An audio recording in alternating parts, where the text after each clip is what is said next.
ओम अज्ञानतिमिरान्धस्य ज्ञानञ्जनशलाकया चक्षुरुन्मीलितं येन तस्मै श्रीगुरुवे नमः। हरे कृष्ण। तो चतुर्मास के ऊपर ही हम लोगों की बहुत चर्चा होती है। कई बार बहुत सारी तपस्याओं की बातें होती हैं। कई लोग शेव नहीं करते हैं पूरे 4 महीने, बाल भी नहीं कटवाते हैं और दाढ़ी मूंछ भी नहीं कटवाते हैं। कई लोग खाना बंद कर देते हैं, एक टाइम खाते हैं। ऐसे ऐसे बहुत सारी अलग अलग प्रकार की तपस्याएं लोग करते हैं चतुर्मास में। और तो हमने सोचा कि श्रील प्रभुपाद के पर्पस लेक्चर्स में कभी इन चीज़ों के बारे में बहुत ज़्यादा पढ़ा नहीं, सुना नहीं, क्योंकि प्रभुपाद ने हमेशा इंटरनल क्लीनलीनेस के ऊपर ज़्यादा ध्यान दिया, जो हमें अपने स्वभाव में, साधना में और इन चीज़ों में फोकस करना चाहिए। तो हम लोग इसी के ऊपर चर्चा कर सकते हैं कि बिगनिंग विद टुमारो हम लोग अपने अंदर क्या क्या गुण कल्टीवेट करने का प्रयास कर सकते हैं। अंडरस्टैंडिंग की तपस्या, मुझे ऐसा लगता है, मेरा अपना व्यू है कि तपस्या करना, फिजिकल तपस्या करना इज़ रिलेटिवली ईजियर। आदमी को आज की डेट में अगर बोलो कि कहीं पर परिक्रमा करनी है तो कर लेते हैं लोग। हज़ारों लाखों लोग परिक्रमाएं करते हैं। आप देखते हैं कि जल लेने के लिए, हाँ, गंगा जी से जल ला के लोग पैदल कितना तपस्या करते हैं। मुझे लगता है हम तो उसका 1% भी तपस्या नहीं करते हैं, है ना। तो वो लेकिन अगर उनसे आप नाम जपने को बोल दी जाए तो मुझे लगता नहीं कि वो नाम जप कर पाएंगे। या उनको बोला जाए कि क्रोध पे कैसे नियंत्रण करा जाए, या हाँ, इन चीज़ों पे मुश्किल है। तो फिज़िकल तपस्याएँ रिलेटिवली ईजियर हैं, ऐसा लगता है। हम लोग भी निर्जला एकादशी हम लोग रख ही लेते हैं, या जो भी हम नियम पालन करते हैं। लेकिन हमने अक्सर जो हमारे अंदर कमियां रह जाती हैं, वो ये जो भगवान यहाँ 26 गुण बता रहे हैं भगवद गीता के 16वें अध्याय के पहले, दूसरे, तीसरे श्लोक में, उसके बाद आसुरी गुण और दैवीय गुण। तो इन गुणों को कभी हम अगर देखने लगते हैं तब लगता है कि हाँ, अभी कमियां हैं, बहुत सारी कमियां हैं। तो अक्सर आपने ये सुना होगा कि भगवान को ना तो तप से, ना यज्ञ से, है ना, ऐसी किसी चीज़ से, ऑपुलेंस से, ज्ञान से हम जीत नहीं सकते हैं। अक्सर आपने ये पढ़ा होगा जगह जगह पर। तो भगवान भक्ति से, विनम्रता से, ऐसे गुणों से जीते जाते हैं। तो यदि भगवान को ही प्रसन्न करना है तो यानी कि फोकस ज़्यादा इन गुणों पे होना चाहिए, है ना। और इसीलिए श्रील प्रभुपाद ने भी इन्हीं गुणों के ऊपर, इन्हीं चीज़ों के ऊपर ज़्यादा फोकस किया। कंसिडरिंग कि तपस्या तो सभी कर लेते हैं, तपस्या से भी कई बार अहंकार पैदा हो जाता है हमारे अंदर। अगर हम तप ज़्यादा कर लेते हैं तो अहंकार भी ज़्यादा बढ़ जाता है। तो वो सब के उसके साइड इफ़ेक्ट समझते हुए, हाँ, इसलिए हमारा तप भी कैसा होना चाहिए, भक्तिमय तप, तपो दिव्यम जिसको हम कहते हैं। तो वो हमारी तपस्या यही है। मेरे को तो लगता है कि इन गुणों को अगर हम अर्जित करें, ये अपने आप में बहुत बड़ी तपस्या है। तो इसलिए इन गुणों में अब ये 26 हैं, तो मुझे लगता नहीं है कि हम लोग 26 के आधे भी कर पाएंगे। तो हम चर्चा कर सकते हैं। यदि आपका इसमें कोई फेवरेट है तो आप बता सकते हैं। मुझे लगता है 4-5 से ज़्यादा डिस्कशन करना मुश्किल होगा। ठीक है, तो एक बार इसको पढ़ लेते हैं श्लोक को। श्री भगवान उवाच अभ्यम सत्वं संशुद्धि, आप बोलेंगे, ज्ञान योग व्यवस्थिति, दानम दमः च यज्ञ च, स्वाध्याय तप आर्जवम्, अहिंसा सत्यम अक्रोध, त्यागः शांति अपैश्रुनम, दया भूतेषु अलोलुप्त्वम्, मार्दवम् हि अचापलम्, तेजः क्षमा धृति शौचम्, अद्रोह न अतिमानिता, भवन्ति संपदं देवीम् अभिजातस्य भारत। भगवान ने कहा, हे भरतपुत्र, निर्भयता, आत्मशुद्धि, आध्यात्मिक ज्ञान का अनुशीलन। अच्छा, आप इसमें से आप लोग ध्यान से सुन लीजिए, जो हमें लगेगा कि चर्चा कर सकते हैं उसको हम कर लेंगे। तो निर्भयता, आत्मशुद्धि, आध्यात्मिक ज्ञान का अनुशीलन, दान, आत्मसंयम, यज्ञपरायणता, वेदाध्ययन, तपस्या, सरलता, अहिंसा, सत्यता, क्रोध विहीनता, त्याग, शांति, छिद्रान्वेषण में अरुचि, इसका मतलब है फॉल्ट फाइंडिंग में अरुचि, समस्त जीवों पर करुणा, लोभ विहीनता, भद्रता, लज्जा, संकल्प, तेज, क्षमा, धैर्य, पवित्रता, ईर्ष्या तथा सम्मान की अभिलाषा से मुक्ति। ये सारे दिव्य गुण हैं जो दैवीय प्रकृति से संपन्न देवतुल्य पुरुषों में पाए जाते हैं। तो भगवान को देवता ही पसंद हैं, आप जानते ही हैं, देवता प्रिय हैं, असुरों से इतना तो है ही। हाँ, तो हमें ऐसे ही गुण अर्जित करने चाहिए जैसे कि जो भगवान को प्रिय लगते हों। तो ये उन गुणों की कुछ लिस्टिंग है। हाँ, इसके बाद ऑल्दो भगवान कुछ आसुरी गुण भी बताएंगे, आसुरी अवगुण कह सकते हैं, तो उसकी चर्चा भी हम इस महीने में, मेरे को लगता है इन अगले आने वाले कुछ महीनों में अगर हम ये पढ़ें तो बड़ा अच्छा है, दैवी और आसुरी स्वभाव, ताकि हम अपने स्वभाव में ऊपर परिवर्तन ला सकें। वही मुझे लगता है भगवान को अधिक प्रिय होगा यदि हम अपने स्वभाव में परिवर्तन ला सकें।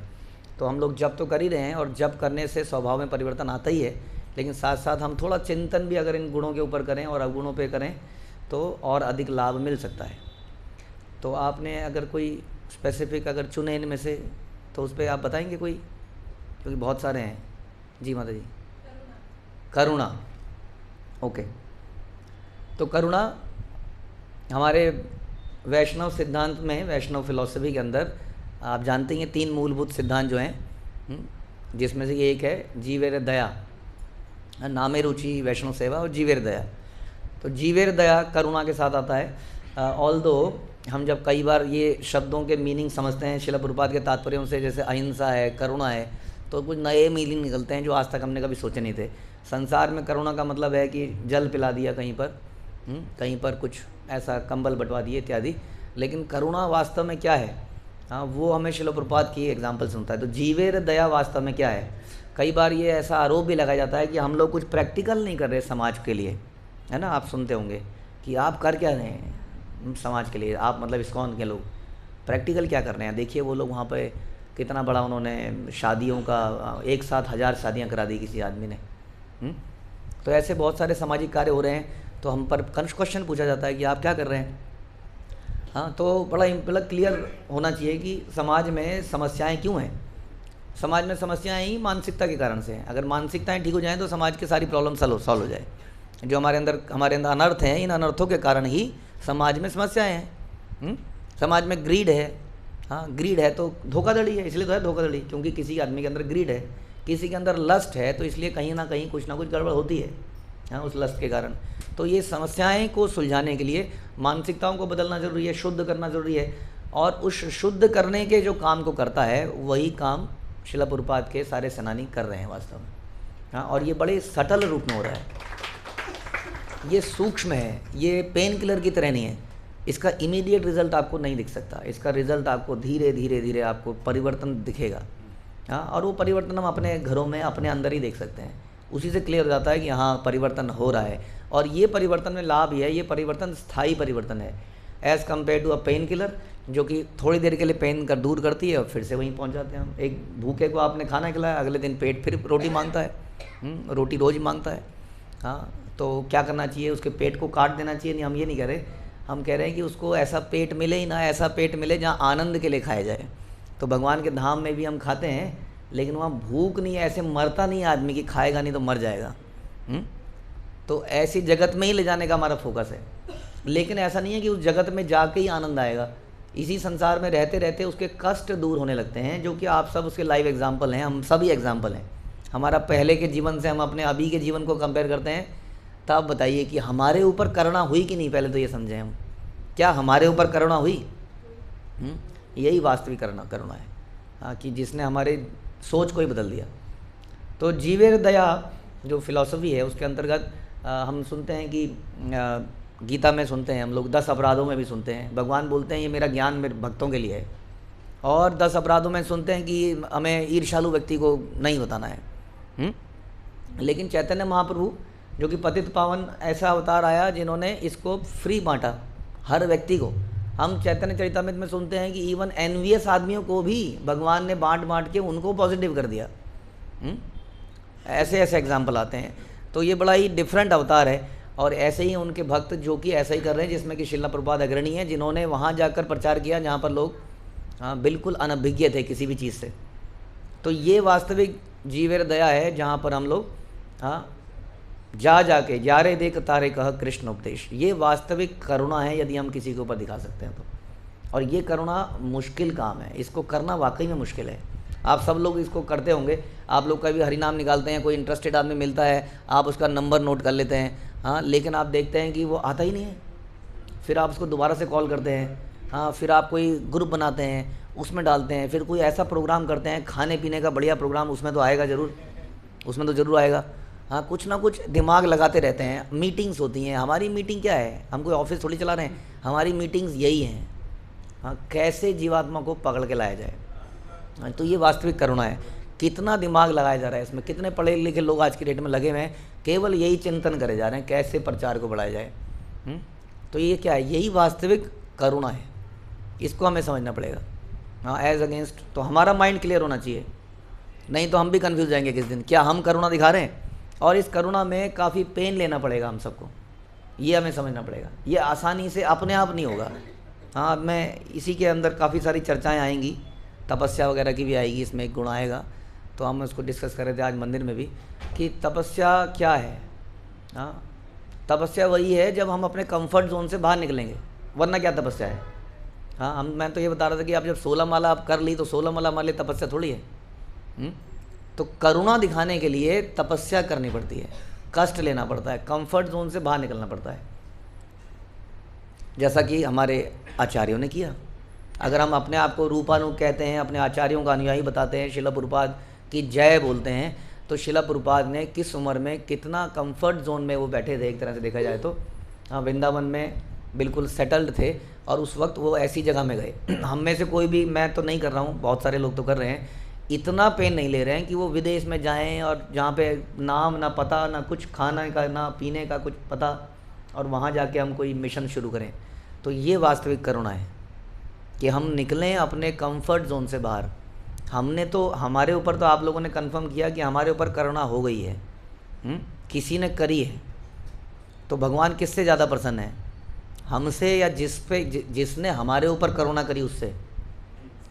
जिसने हमारे ऊपर करुणा करी, भगवान डेफिनेटली उससे ज़्यादा पसंद करेंगे। और हमें भी भगवान का प्रिय बनना है, तो हम क्या करें अब? तो हम दूसरों पे करुणा करें। हाँ, जैसा भगवान बोलते हैं कि जो एक ज्ञान दूसरों को देता है मुझे प्रिय है। हाँ, तो करुणा भी हो रही है और भगवान भी प्रिय हो रहे हैं, वैष्णव सिद्धांत का पालन भी हो रहा है। लेकिन इसमें प्रॉब्लम क्या है, कष्ट है इसमें, क्योंकि कोई भी आदमी तैयार नहीं आने को। अभी एक्चुअली कलयुग शायद उतना ज़्यादा भी भयानक नहीं आया। अभी नदियों में थोड़ा पानी दिख जाता है, अभी आम के पेड़ में आम उग रहे हैं। शायद बाद में जब बहुत ज़्यादा बुरी हालत हो जाएगी तो त्राही होगी तो लोग जाएंगे, लेकिन अभी तो मामला थोड़ा प्रॉब्लमेटिक है। अभी लोग भारत तरक्की कर रहा है, डेवलपमेंट हो रही है, जीडीपी बढ़ रही है, इंडस्ट्रियल ग्रोथ बढ़ रहा है। क्या बात कर रहे हैं आप? हाँ, धार्मिकता की, आध्यात्मिकता की, कहाँ जा रहा है देश, देखिए ज़रा। आज मोदी जी कहाँ से कहाँ ले गए हमको। तो थोड़ा अभी भी मुश्किल है ये काम। हाँ, ऐसा लगता है कि अभी भी अधेड़ उम्र के लोग ही ज़्यादा जुड़ते हैं। वेयर आर द यंगस्टर्स, वो क्यों नहीं जुड़ रहे हैं, उनके लिए क्या किया जाए? तो इसके लिए चिंतन करना पड़ेगा, मीटिंग्स करनी पड़ेंगी, प्लानिंग करनी पड़ेगी। तो मैं मानता हूँ यही करुणा है माता जी, वास्तविक करुणा तो ये है। ठीक है, हरे कृष्ण। और आप लोग ट्रैक तो नहीं मिस कर गए? गुण याद है आपको? क्रोध विहीनता, ओके। तो क्रोध विहीनता बड़ा इंपॉर्टेंट है, क्योंकि क्रोध में से नुकसान क्या होता है पहले हम ये समझेंगे। क्रोध से जितना भी हमने अर्जित किया होता है, क्रेडिट, आध्यात्मिक क्रेडिट या जो भी शक्तियाँ प्राप्त करी होती हैं, वो शक्तियाँ चली जाती हैं। ये समझना पड़ेगा पहले। अगर आपने क्रोध किया तो आपको मालूम है विश्वामित्र, तो विश्वामित्र पहली बार तो फंस गए थे, है ना, मेनका के चक्कर में। लेकिन दूसरी बार उन्होंने कहा अब नहीं, अब की बार नहीं फंसेंगे। हाँ, आई बिलीव रंभा। तो दूसरी बार जब वो आई तो उन्होंने क्रोध में उसको जला डाला। लेकिन जो भी उन्होंने अर्जित किया था आज तक, हाँ, विश्वामित्र वांटेड टू बी ब्रह्म ऋषि बनना चाहते थे वो, तो उस चक्कर में लगे थे वो, क्योंकि प्रॉब्लम थी वो सब आप जानती हैं वशिष्ठ से जो चल रहा था। तो वशिष्ठ ब्रह्म ऋषि थे, वो ब्रह्म ऋषि बनना चाहते थे, तो उन्होंने खूब तपस्या करी। पहली बार अस्त्रों शस्त्रों से लड़ाई करी, वशिष्ठ से हार गए। सेकंड टाइम मेनका से हार गए, और तीसरी टाइम क्या हुआ, क्रोध के कारण जो भी उन्होंने अर्जित किया था वो सब समाप्त हो गया। तो उसी प्रकार से हम लोग भी आध्यात्मिकता को बढ़ाने के लिए कितनी मेहनत करते हैं, रोज माला करते हैं, श्रवण करते हैं, कीर्तन करते हैं, लेकिन वो सब चला जाता है यदि हम क्रोध कर देते हैं। तो ये आपको ध्यान रखना पड़ेगा पहले कि वो सब चला गया। शायद इतना ज़्यादा टेंशन देंगे दिमाग को तभी इस बीमारी से दूर भी जाएंगे। क्रोध के कारण बहुत सारे होते हैं, उसको हम चर्चा करेंगे, लेकिन पहले इसका इफेक्ट समझिए कि जो भी हमने अर्जित किया वो सब चला गया, आप जानते हैं। उसके अलावा इस क्रोध में जो हम कर जाते हैं उसका पछतावा में जीवन भर रहता है। वचन से और हाथ पैरों से तो शायद नहीं करते होंगे, आई होप, लेकिन वचन से तो अक्सर कर ही जाते हैं, और कहा हुआ शब्द वापस तो आता नहीं। आप कितना भी सॉरी बोल लीजिए, पैर पकड़ लीजिए, लेकिन वो तो चला गया अब। और अक्सर आप देखेंगे कि 4 साल बाद झगड़ा हुआ और उस व्यक्ति ने वही सेंटेंस, तुमने मुझे वहाँ ऐसा, अरे 4 साल अभी तक तुम्हें याद है वो बात, मुझे लगा सब नॉर्मल हो गया है, ऐसा लगता है, लेकिन आप देखेंगे वो पुरानी बात को पकड़ के वहीं पे लाएगा। फिर वो शब्द हमेशा के लिए गड़ जाते हैं वहाँ पर, ऐसा लगता है। और ये सब क्रोध में ही होता है। तो इस क्रोध विहीनता एक दैवीय गुण है, इसको अर्जित करना ज़रूरी है। इस दैवीय गुण को अर्जित करने के लिए तो बहुत कुछ करना पड़ेगा, क्योंकि ऐसा कहते हैं कि लस्ट भी आदमी समाप्त कर लेता है, लेकिन क्रोध से समाप्त करना मुश्किल हो जाता है। हाँ, तो इसके लिए तो मुझे लगता है ध्यायते विषयान पुंसा, उसी श्लोक पे चिंतन करें कि आता कहाँ से है। काम येषु क्रोध येषु रजोगुण समझ हुआ, रजोगुण से आता है। और क्या है, शुरुआत कहाँ से होती है, चिंतन से। हमारा चिंतन किसी विषय पे होता है, जब उस विषय पे चिंतन होता है तो क्या होता है, उस विषय से अटैचमेंट पैदा होती है, लगाव हो जाता है। चाहे किसी कार से, बाइक से, किसी कन्या से, किसी पुरुष से, किसी भी चीज़ से लगाव, उसके बारे में चिंतन करते करते उसे लगाव होता है। अब दिक्कत यह है कि हम लोग कृष्ण तो है नहीं कि मैंने चिंतन किया और मेरी शक्तियाँ मुझे दे देंगी वो वस्तु। हाँ, ये संसार तो बिल्कुल नहीं है, ये तो संसार जो सोचोगे वो तो होने नहीं देगा उसको। हाँ, तो जब चिंतन करोगे और जब मिलेगा नहीं तो क्या होगा, तो क्रोध आएगा। ये क्रोध की जड़ है। तो इसके लिए क्या करें हम, इसके लिए लगाव पैदा किस चीज़ से करें, आध्यात्मिक चीज़ों से लगाव पैदा करें। आध्यात्मिक चीज़ों से लगाव पैदा करें एज़ कम्पेयर टू फिजिकल या मटेरियल चीज़ों से लगाव पैदा करें। तो इसका मतलब क्या करना पड़ेगा, चिंतन को बदलना पड़ेगा। तो चिंतन मटेरियल चीज़ों पे करेंगे तो मटेरियल चीज़ों से लगाव पैदा होगा, लेकिन मटेरियल जगत तो बना ही फेल होने के लिए है। यहाँ तो पदम पदम यद विपदम है, यहाँ पर फेलियर ही है, हर कोने में एक फेलियर खड़ा है हमारे सामने। पहले सक्सेस सक्सेस सक्सेस आएगी, हम खुश हो जाएंगे, और तभी वहाँ एक फेलियर आ जाएगी। ऐसा हम सबके साथ होता है जीवन भर। इसलिए वो गाना भी बनाया कि हम होंगे कामयाब एक दिन। इसलिए बनाया कि एक दिन तो होंगे, लेकिन हम सभी देखा अपने बचपन से कि कोई ना कोई सक्सेस आ रही होती है, सब कुछ ठीक हो रहा होता है, परिवार में सब ठीक चल रहा होता है, अचानक से कुछ आ जाता है, कोई विलेन आके खड़ा हो जाता है। तो जब ये बना ही इस चीज़ के लिए है, तो यहाँ पर ज़्यादा लगाव पैदा होने से क्रोध आएगा ही आएगा। हमारे बच्चे हमारी बात नहीं सुनेंगे। सबसे बड़ा रीज़न तो मुझे लगता है गृहस्थाश्रम में इसी बात पे क्रोध आता है। मैंने देखा है पति पत्नियों के झगड़े बच्चों के चक्कर में ज़्यादा होते हैं। सुन नहीं रहा है, पढ़ नहीं रहा है, माला नहीं कर रहा है। भक्तों की बात करें तो बच्चा माला नहीं कर रहा है, मैं छोड़ूंगा नहीं इसको, खाना नहीं दूंगा, समझा देना इसको आज। अब पिताजी बड़े गुस्से में है, अब माता जी किस तरह से मैनेज कर रही है, क्योंकि अगर ज़्यादा झगड़ा किया तो चला ही जाएगा, जो 1-2 माला करता है वो भी छोड़ देगा। ऐसा है, सच्चाई है। हम लोगों की एक्सपेक्टेशन भी बहुत है ना, क्रोध का यही कारण है। क्रोध का कारण एक्सपेक्टेशन है। एक्सपेक्टेशन अपने सामने वाले से, अपने आप से नहीं। अपने आप से एक्सपेक्टेशन हो तो कल्याण हो जाएगा, लेकिन सामने वाले से एक्सपेक्टेशन है। हर सामने वाले से, हर दूसरे व्यक्ति से कुछ एक्सपेक्टेशन है और वो पूरी नहीं होगी। यही क्वेश्चन, यही सबसे समझना है, वो पूरी नहीं हो सकती, क्योंकि वैसे बताया यहाँ पे बार बार आपको फेल करा ही जाएगा। और मुझे तो लगता है भगवान की बहुत बड़ी कृपा है कि हमें फेल करते रहें ताकि हम ज़मीन पे खड़े रहें। तो जब बच्चे से एक्सपेक्टेशन है कि हमने भक्ति करी, हमें समझ में आ गया सही रास्ता क्या है, इसको समझ में क्यों नहीं आता है? हाँ, ये फेल होके सीखेगा क्या? तो क्वेश्चन मेरा, मैं तो सबको ये बताता हूँ भाई, अगर आपका बच्चा आपसे दूर चला गया तो वो उस दिन उसका सर्वनाश हो गया।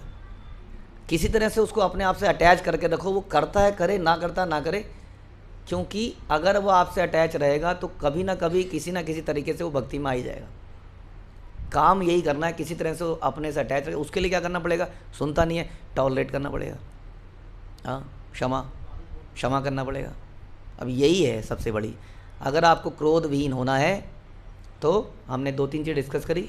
इच्छाओं को बदलना पड़ेगा, भौतिक इच्छाओं को हटाना पड़ेगा, एक्सपेक्टेशंस कम करनी पड़ेंगी, और क्षमा और धैर्य रखना पड़ेगा कि चीज़ें हमारे हिसाब से नहीं चलेंगी।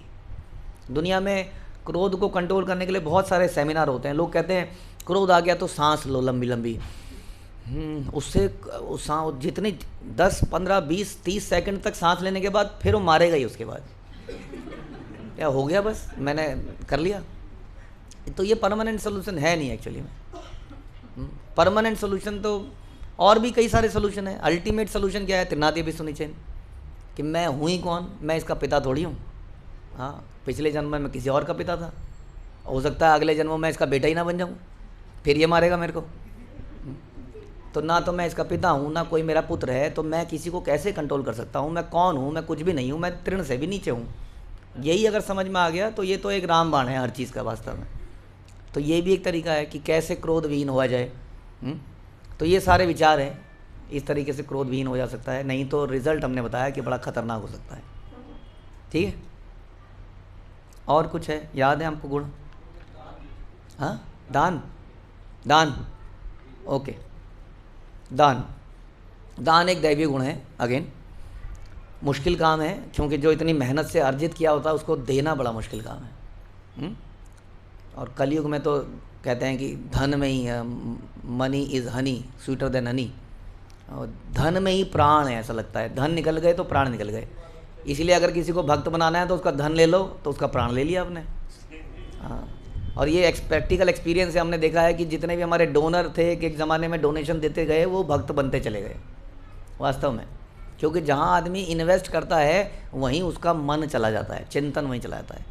आपने एक शेयर में अगर पैसा इन्वेस्ट किया, आप रोज़ देखेंगे कहाँ चला गया, प्राइस कहाँ ऊपर जा रहा है, नीचे जा रहा है, ऊपर जा रहा है, नीचे जा रहा है। और आपने अगर गोल्ड में गोल्ड में इन्वेस्ट किया तो गोल्ड के प्राइस देखने लग जाओगे। जहाँ पर प्रॉपर्टी में इन्वेस्ट करोगे तो उस प्रॉपर्टी के प्राइस देखते रहोगे, बढ़ रहे हैं, घट रहे हैं, क्या चल रहा है। उसी तरह से अगर आप भगवान के ऊपर लगा दोगे तो भगवान को देखते रहोगे। आपने वेब सिटी में इन्वेस्ट किया तो वेब सिटी कितना बन गया जी, कहाँ तक पहुँच गया जी, कैसा हो गया, कब बन जाएगा? नहीं, अभी अड़चन आ रही है, अभी फर्स्ट फ्लोर के लिए पैसा नहीं है। अच्छा, तो पैसा और इकट्ठा करें, तो चिंतन वहीं चला जाएगा। तो जहाँ पर आप धन को लगाओगे वहीं आपके प्राण चले जाते हैं, हमारे प्राण चले जाते हैं, क्योंकि बड़ी मुश्किल से हमें लगता है हमने कमाया है। ऑल्दो धन जो है हमारे कमाने से नहीं मिलता है, हमारे कर्मों का फल मिलता है। अच्छे बुरे कर्मों के हिसाब से हमें धन प्राप्त होता है। ऐसा नहीं है कि हम उस लाइन में मेहनत करते हैं, क्योंकि 2 बिजनेसमैन, 2 दुकानदार साथ साथ खड़े हैं, साथ साथ बैठे हैं, एक दुकान में लाइन लगी है और एक दुकान खाली है। आप देखते हैं 2 बच्चे बराबर की पढ़ाई करते हैं, बराबर डिग्री प्राप्त करते हैं, एक की सैलरी 10 गुना है, उसकी सैलरी कुछ नहीं है। ऐसे एग्जाम्पल रोज़ ही दिखते हैं। तो हमारे कर्मों का फल है, भगवान की देन है, भगवान की संपत्ति है। लगनी कहाँ चाहिए? भगवान की सेवा में लगनी चाहिए। हम बार बार लक्ष्मी जी का एग्जाम्पल सुनते हैं। लक्ष्मी जी निरंतर भगवान के चरणों की सेवा करती हैं, तो लक्ष्मी जी किसकी हैं? लक्ष्मी जी नारायण की हैं। हाँ, तो किसकी सेवा में लगनी चाहिए? नारायण की सेवा में लगनी चाहिए। तो देखा जाए तो दान तो हम करते ही नहीं है, क्योंकि लक्ष्मी तो हमारी है ही नहीं। कोई कह सकता है में से कि लक्ष्मी हमारी है? किसने कहा था? किसी ने कहा था ऐसा? रावण ने कहा था ऐसा, लक्ष्मी तो मेरी है, मेरे से शादी करनी पड़ेगी। तो आप जानते हैं क्या हुआ। तो लक्ष्मी को हम तो नहीं कह सकते, हम तो भक्त हैं, दैवीय सुर लाने का प्रयास कर रहे हैं। तो हम कैसे कह सकते हैं कि लक्ष्मी मेरी है और मैं दान दे रहा हूँ? क्या हम सीता मैया को दान में दे सकते हैं हम?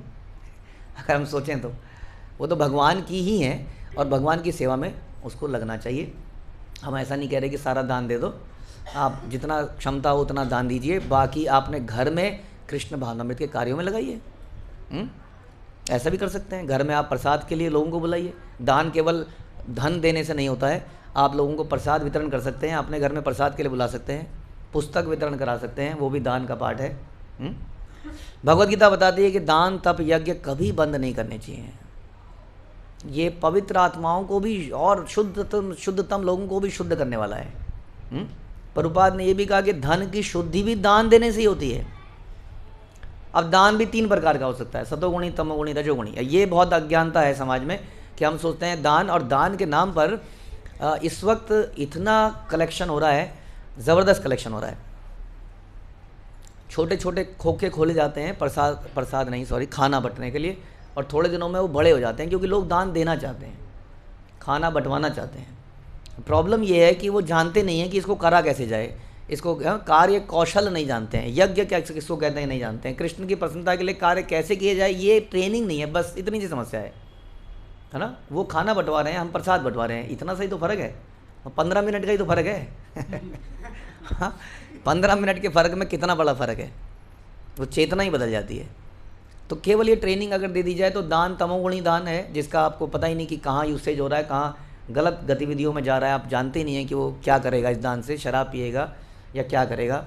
हाँ, आपने शादियाँ करा दी, 1000 शादियाँ करा दी आपने, लेकिन वो शादी के बाद वो लोग करेंगे क्या आपस में, लाइक अ डॉग एंड, हाँ उसकी तरह वो संग करेंगे, बच्चे पैदा करेंगे, उससे क्या फ़ायदा होगा। तो इस सोचने का विषय है कि जो दान दिया जा रहा है क्या वास्तविक दान है, उससे लाभ हो रहा है। दान देने से सामने वाले का लाभ होना चाहिए। अगर आप किसी को शराब दान में दो तो बोलो मैंने शराब दान में दी, हाँ तो कोई बात नहीं बनी ना, दान में उसका लाभ कहाँ हो, उसका नुकसान हो गया। तो दान देने से सामने वाले का लाभ होना चाहिए। लेकिन जिस प्रकार से हम धन दे रहे हैं या जो भी चीज़ें हम दे रहे हैं, क्या सामने वाले का वास्तविक लाभ हो रहा है।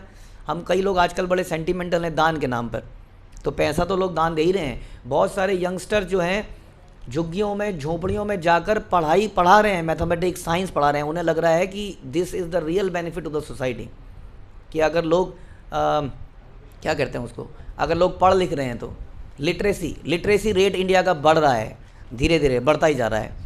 तो इसका मतलब ये हो गया कि इंडिया 100 साल पहले अनपढ़ था पूरी तरह से। हाँ, हमारे मापदंडों के अनुसार हो सकता है अनपढ़ रहा हो, लेकिन इंडिया में हमेशा से लोग प्रसन्नचित्त रहते थे और वैदिक नॉलेज में एक्सपर्ट थे, चाहे श्रवण के द्वारा चाहे पढ़ने के द्वारा। कई लोग श्रवण के द्वारा ही एक्सपर्ट थे, उन्होंने कभी पढ़ाई लिखाई नहीं करी थी, लेकिन उन्हें गीता भागवत इनके तात्पर्य सब समझ में आते थे। तो वास्तविक ज्ञान क्या है, भगवान गीता में बताते हैं, हाँ, आत्मा का ज्ञान, कि मैं कौन हूँ। जिसको यही ना पता हो मैं कौन हूँ, क्या हम उसको पढ़ा लिखा बोलेंगे? बताइए ज़रा, बोलेंगे उसको पढ़ा लिखा?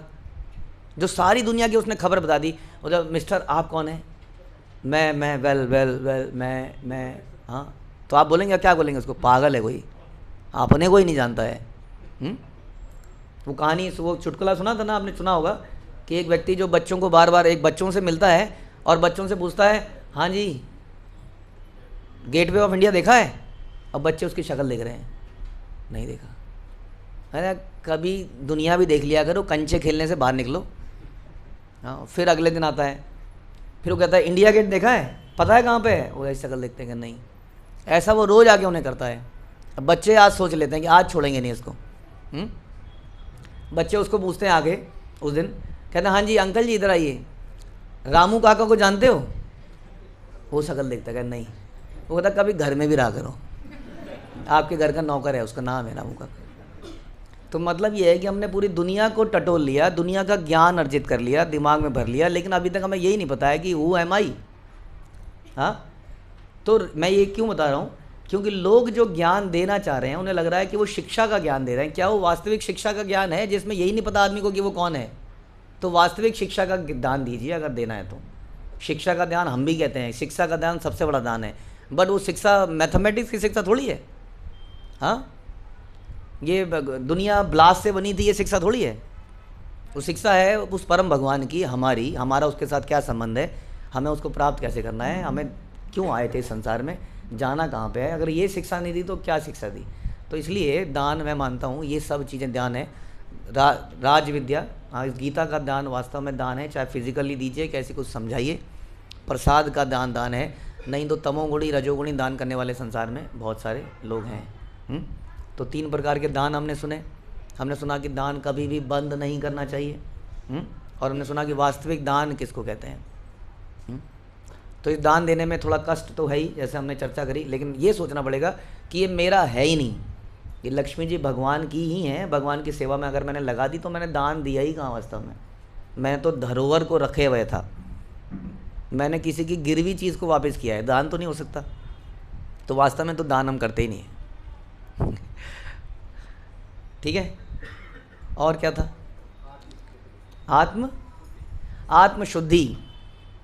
ओके, आत्मशुद्धि। तो एक बार मैंने एक लेक्चर में मैं सुन रहा था, I think it was Yamuna Devi, आप जानते होंगे, प्रभुपाद की शिष्या। वो बता रही थी कि एक बार वो जब इंडिया में आए सारे फॉरेनर्स के साथ, तो प्रभुपाद का लेक्चर चल रहा था। अब इंडिया में प्रभुपाद हिंदी में लेक्चर दे रहे थे और इधर सारे के सारे फॉरेनर्स बैठे थे, उनमें वो भी बैठी थी। उन्होंने बोला कि प्रभुपाद 1-1.5 घंटे तक बोलते रहे और हमें कुछ समझ नहीं आ रहा था कि प्रभुपाद बोल क्या रहे हैं, लेकिन हम बैठे थे, बड़ा ध्यान लगा के बैठे थे। तो अचानक से प्रभुपाद ने एक सेंटेंस बोला, उसने कहा मेरे को बस वही सेंटेंस ध्यान है पूरे लेक्चर में। प्रभुपाद ने बोला कि हमारा मुख्य पर्पज़ ही आत्मशुद्धि है, मतलब इंग्लिश में प्रभुपाद ने बोला self purification, purification of the self, this is the purpose of life. उन्होंने कहा बस मुझे वही सेंटेंस आज भी याद है कि हमारे जीवन का पर्पस ही आत्मशुद्धि है। क्यों? क्योंकि हम भक्ति पैदा नहीं करते हैं अपने अंदर, भक्ति तो हमारे अंदर ऑलरेडी है। हम तो केवल क्या करते हैं, इस धूल को मिटाते हैं जिसके कारण से हम न देख नहीं पा रहे हैं, यथारूप देख नहीं पा रहे हैं। हम शीशे में अपनी शक्ल को देख नहीं पा रहे हैं, हमारी शक्ल तो है, हम निर्विशेष नहीं है, लेकिन जब धूल चढ़ जाती है तो क्या दिखता है शीशे में? दिन दिख रहा है ना, धुंधला धुंधला सा, वो क्या है? वही है निर्विशेष। निर्विशेषवादी लोग ऐसे ही बोलते हैं भगवान क्या है, वो तो सर्वव्याप्त हैं, बस यही है। क्योंकि वो धूल हटाएंगे तो चेहरा दिखेगा। तो चेहरा है लेकिन धूल हटाने की ज़रूरत है। वैसी भक्ति हमारे हृदय में है, लेकिन वो धूल हटेगी तो भगवान दिख जाएंगे। तो भक्ति कोई हमारे अंदर तो पहले से ही भक्ति है, हम तो पहले से भगवान से प्रेम करते हैं, लेकिन वो आवरण आ चुका है। आत्मशुद्धि का पर्पज़ ही है इस आवरण को हटाना, इस वेल को हटाना, इस पर्दे को हटाना, इस धूल को हटाना। इसलिए हमारा सारा प्रयास इसी पे होना चाहिए। अब आत्मशुद्धि अगेन शुद्धि के ऊपर अगर बोलें तो ये एक्सटर्नल भी हो सकती है, इंटरनल भी हो सकती है। इंटरनल एक्सटर्नल में हेल्प करती है, एक्सटर्नल इंटरनल में हेल्प करती है, दोनों की आवश्यकता है। क्योंकि हम परमहंस बाबा जी नहीं हैं हम लोग, हमें इसलिए स्नान की तरीके, आचमन के तरीके, नहाने के तरीके, नहाने के बाद क्या करना है, कपड़े कैसे बदलने हैं। हम लोगों को बहुत कई बार ऐसा होता है जब हम यात्राएं लेके जाते हैं तो सर पकड़ लेते हैं अपना, क्योंकि वहाँ पर दिखता है ओहो इस आदमी को तो यही नहीं पता था कि शौच कैसे करना है, उसके बाद नहाना कैसे था, और इसने तो सबको साथ गड़बड़ कर दिया आके, है ना। तो कई चीज़ें पोल तब खुलती है आदमी की, क्योंकि हम लोग अक्सर क्या करते हैं, हम सुन तो लेते हैं लेक्चर, लेकिन उसको जीवन इतनी जिज्ञासा नहीं है, अभी जिज्ञासा कम है। जिज्ञासा कम होने का मतलब है हमारा डल हो गया मामला, हमारा जो रिस्पॉन्सिवनेस है वो कम है, सेंसिटिविटी कम है हमारे अंदर, इसलिए हम लोग चीज़ों को ग्रास्प नहीं कर पाते, इसलिए हमारे अंदर परिवर्तन बहुत ज़्यादा तेज़ी से नहीं आते। तो हम सुनते हैं कि कैसे नहाना है क्या, लेकिन कभी जगह कैसे आप पूछ रहे थे, आप कह रहे थे प्रभु जी नहाना कैसे, मैंने तो सोचा था कि बाथरूम में जाते हैं और मग्गे से पानी डालते हैं, इसी को नहाना कहते हैं, और कैसा होता है, नहाने का भी कोई तरीका है? हम कभी चिंतन ही नहीं करते इसके ऊपर। तो ये चीज़ों से भी आपको लाभ मिलता है, आप करके देख लीजिए। आप मॉर्निंग में उठ के नहा के माला कीजिए और बिना नहाए माला कीजिए, आप परिवर्तन देख पाएंगे। क्योंकि अभी हम तीनों गुणों के अधीन हैं। जब हम नहाते हैं तो हम सतोगुण में आते हैं, उसी प्रकार से हमारे वस्त्र अगर स्वच्छ होते हैं तो उसका लाभ होता ही होता है। आप ये नहीं कह सकते कि नाम नामकारी बहुधा निज सर्वशक्ति, इसमें कोई नियम नहीं है, कोई कानून नहीं है। प्रभु जी आप कैसी बात कर रहे हैं? हाँ, वो नियम कानून नहीं है मानते हैं, लेकिन किसी चीज़ का लाभ तो मात्रा तो बढ़ सकती है, कम ज़्यादा हो सकती है, उसका 100% लाभ मिलेगा या 50% लाभ मिलेगा। तो यदि हम सतोगुण में स्थित होंगे और हम माला करेंगे तो उसका फ़र्क ज़्यादा आएगा। नहीं तो फिर नाम अपराध क्यों बताएगा, ये अपराध क्यों बताए? नाम जपते रहो जी, एक तरफ तो आप कह रहे हो कि कोई नियम नहीं है, फिर 10 अपराध बता रहे हो रोज़ के रोज़। इसलिए एक्सटर्नल क्लीनलीनेस बड़ी आवश्यकता है पहली तो, at least to begin with. Problem यह है कि बहुत सारे केसेस में तो यहीं पर हम अटके हुए हैं अभी तो। अब फिर आती है इंटरनल आत्मशुद्धि, जो कि बहुत ही मुश्किल काम है। इसीलिए हमने ये श्लोक लिया है कि चतुर्मास में हम तपस्याएं तो बहुत कर लेंगे एक्सटर्नल, लेकिन ये आत्मशुद्धि करना मुश्किल है। इसको कर पाएंगे कि नहीं पता नहीं। क्योंकि ये अनर्थ हमारे बार बार आके हमारा किया कराया सब, जैसे आपने बोला क्रोध, अब इतनी मेहनत करी, क्रोध आया, सब समाप्त। इतनी मेहनत करी, दूसरे के अंदर गलतियां दिखी, फॉल्ट दिखा, समाप्त। भाव आप देखेंगे, आपको भगवान को देख रहे हैं, नाच रहे हैं, आनंद आ रहा है, एकदम से अचानक से किसी को कुछ गलत करते हुए देख लिया, आप देखेंगे मीटर तुरंत डाउन हो जाता है हमारा। मैंने तो ऐसा देखा है। हाँ, ये देखा क्या है, रूप गोस्वामी पाद की स्टोरी है, जिसमें वो भगवान की लीलाओं का दर्शन कर रहे हैं। अचानक से, हालांकि उन्होंने तो दोष दर्शन नहीं किया था, आपने सुना कि एक व्यक्ति जा रहा था वहाँ से कि उसके पैर लंगड़ाया हुआ था। हाँ, तो रूप गोस्वामी हंस दिए, वो अपनी लीला में हंस रहे हैं, उस व्यक्ति ने सोचा कि मेरे ऊपर हंस रहे हैं, उसके मन में उनके लिए कुछ आ गया, तो रूप गोस्वामी की पिक्चर बंद हो गई, जो लीला का दर्शन कर रहे थे। तो मैं ये कह रहा था कि आत्मशुद्धि की कमी के कारण जो रोमांच है वो रोमांच आता नहीं है, या आते आते बीच में अचानक से बंद हो जाता है, पिक्चर के टीवी की तरह बंद हो जाता है। वो इसी कारण से होता है क्योंकि जो बीच बीच में हमारे मन में जो प्रॉब्लम्स आती हैं, इसलिए आत्मशुद्धि बड़ी ज़रूरी है। अगर हम रियली में चाहते हैं कि रोमांच कम प्राशु तरंग भाजो, अगर हम चाहते हैं कि शिला प्रभुपाद और प्रभुपाद के शिष्य जो 80 साल में 85 साल में इतने एक्साइटेड और इतने एंथुजियास्टिक हैं, वो इसी कारण से हैं क्योंकि उन्होंने आत्मशुद्धि पे ज़बरदस्त कार्य किया है। और एक बार ये शुद्ध हो जाता है फिर आप देखेंगे आत्मा की शक्ति कितनी ज़बरदस्त है, ज़बरदस्त शक्ति है इस आत्मा में। लेकिन आत्मशुद्धि ना होने के कारण उस शक्ति का रियलाइजेशन नहीं हो पाता है और हम आगे नहीं बढ़ पाते हैं। इसलिए आत्मशुद्धि के लिए हमें शास्त्रों का अध्ययन करना चाहिए। हाँ, शुचि के नियम तो हमने बता ही दिए। शास्त्रों का अध्ययन नियम करें, श्रवण करें, गाइडेंस में रहें, हाँ, श्रवण कीर्तन इत्यादि।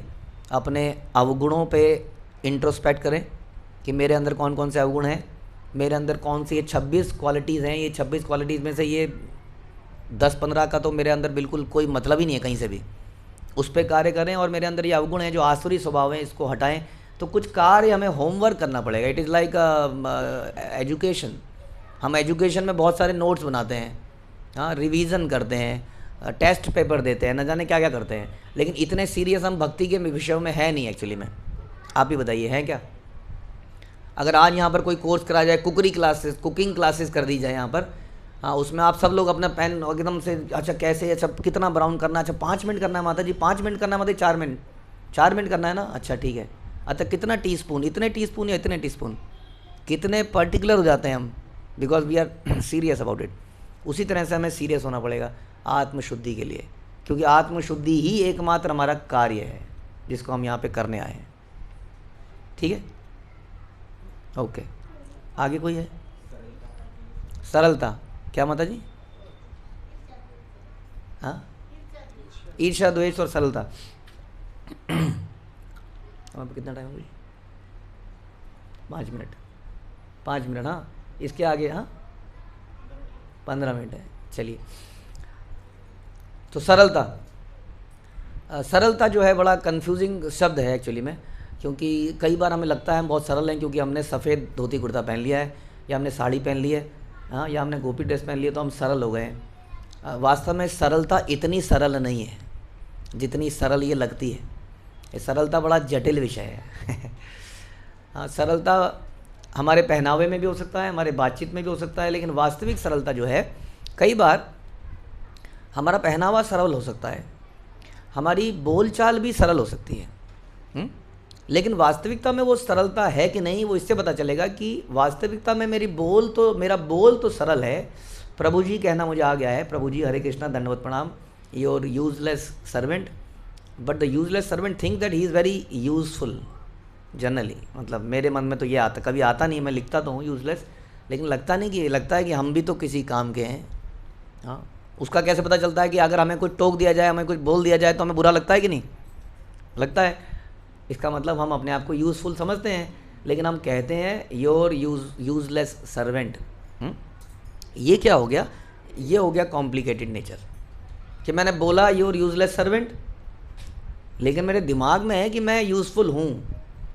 अब ये सरलता का हाँ विरोध हो गया है, क्योंकि आपने बोला कुछ और आपकी सोच कुछ और है। तो वाणी में हम सरल तो हो सकते हैं, क्योंकि वाणी तो हम सीख जाते हैं थोड़े दिनों में ही बोल के, प्रभु जी बोलना है, माता जी बोलना है, ऐसे बोलना है, मैं किसी लायक नहीं हूँ, आपकी कृपा है, वगैरह वगैरह कुछ शब्द बोलने हैं, हमें पता लग जाता है, तकिया कलाम। लेकिन अंदर से परिवर्तन नहीं आता है। जैसे प्रभुपाद ने बताया कि जब when you are saying Prabhu, that means आप कह रहे हैं कि आप मेरे मालिक हैं। अब ऐसा तो हम नहीं सोचते ना, ए प्रभु पहुँचा इधर लाओ।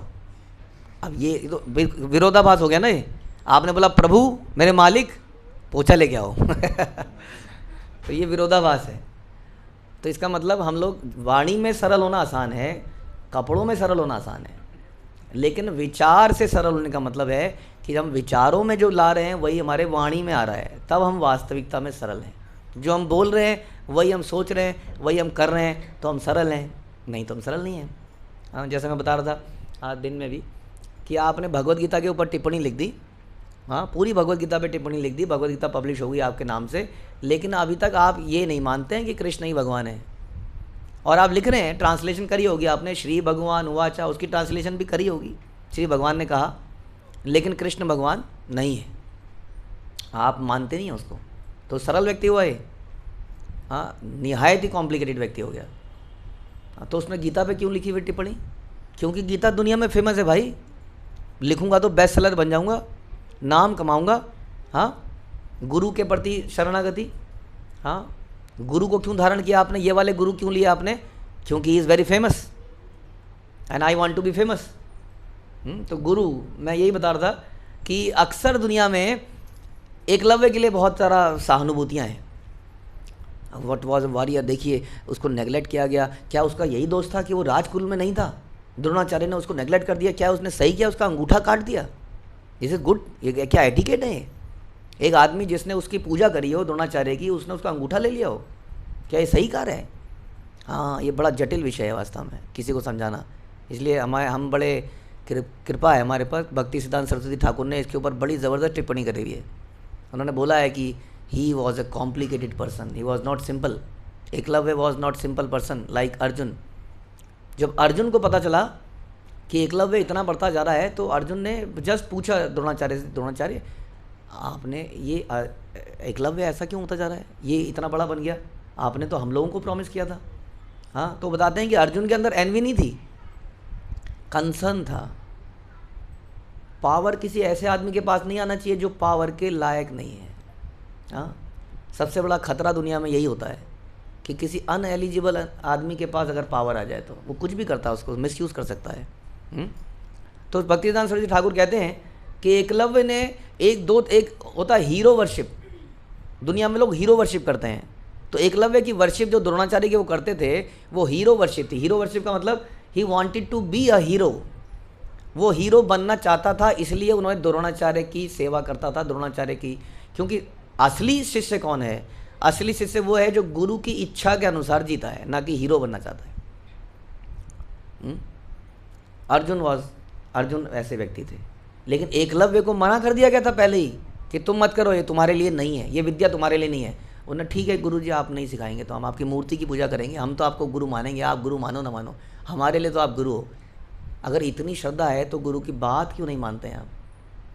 तो ये सरलता का एग्जाम्पल है। क्या ये वास्तविक सरलता है? हमें लगता है कि बहुत सरल व्यक्ति है, कितनी उसने तपस्या करी, लेकिन एट द वेरी बिगिनिंग जो उसको बोला गया उसने वो पालन ही नहीं किया। और शिला प्रभुपाद ने वही किया जो उनको वेरी बिगिनिंग में बोल दिया गया कि आपको प्रचार करना है, बस।